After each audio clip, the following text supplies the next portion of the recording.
வணக்கம். இன்றைக்கான வீடியோ பதிவு வந்து பெங்களூர் சாமந்தி ஃப்ரெண்ட்ஸ். இது என்ன இருந்ததுன்னா, பிளான்ட் வந்து ஆல்ரெடி உங்களுக்கு ஒரு 20 டேஸ் பிஃபோர் அப்டேட் பண்ணியிருந்தோம் ஃப்ரெண்ட்ஸ்.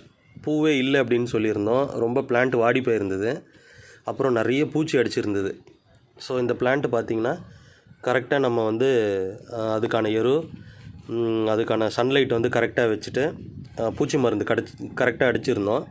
பஞ்சகாவியம் கொடுத்துருந்தோம் இதுக்கு. ப்ளஸ் வந்து வேப்பெண்ணெய் அதை வந்து கரெக்டாக லிக்விடை நம்ம இத்தனை எம்எல்னு ஊற்றிட்டு நம்ம வாட்டர் பாட்டிலில் ஒரு 1 லிட்டர் ஆஃப் வாட்டர் வந்து அதில் மிக்ஸ் பண்ணி நம்ம அதில் கரெக்டாக கொடுத்துட்டே வந்தோம் 2 நாளுக்கு ஒரு வாட்டி ஃப்ரெண்ட்ஸ். அதுக்கப்புறம் இது க்யூர் ஆகி இந்த மாதிரி பூக்கள் கொடுக்க ஆரம்பிச்சிருக்கு ஃப்ரெண்ட்ஸ். நீங்களும் இந்த மாதிரி வந்து பெங்களூர் சாமந்தி வீட்டில் எதனா வளர்த்துட்டு இருந்தீங்க, இந்த மாதிரி ப்ராப்ளம் இருக்குது, பூக்கள் வரல, இல்லை ஒரு மாதிரி கருகுன மாதிரி ஆகுது அப்படின்னா கொஞ்சம் கொஞ்சம் நிறைய கொடுத்து அதை கொஞ்சம் செமி ஷேடில் வைங்க ஃப்ரெண்ட்ஸ். டைரக்ட் வெயிலில் வைக்காதீங்க. டைரக்ட் வெயிலில் வச்சா கருகுன மாதிரி ஆகுது.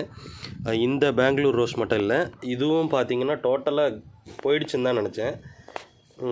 இது பார்த்திங்கன்னா சும்மா எல்லாமே போயிட்டு இருந்தது. ஒரே ஒரு கிளையிலேருந்து மட்டும் சும்மா ஒரு துளிர் வந்துகிட்டே இருந்தது.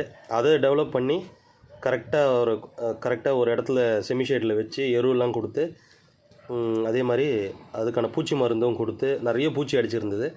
அதையும் க்யூர் பண்ணிட்டோம் ஃப்ரெண்ட்ஸ். நீங்களும் உங்கள் வீட்டில் இந்த மாதிரி பெங்களூர் சாமந்தி வச்சுட்டு இந்த மாதிரி நீங்களும் இஷ்யூ ஃபேஸ் பண்ணியிருந்தீங்கன்னா இந்த அப்டேட்டை எடுத்துக்கோங்க ஃப்ரெண்ட்ஸ்.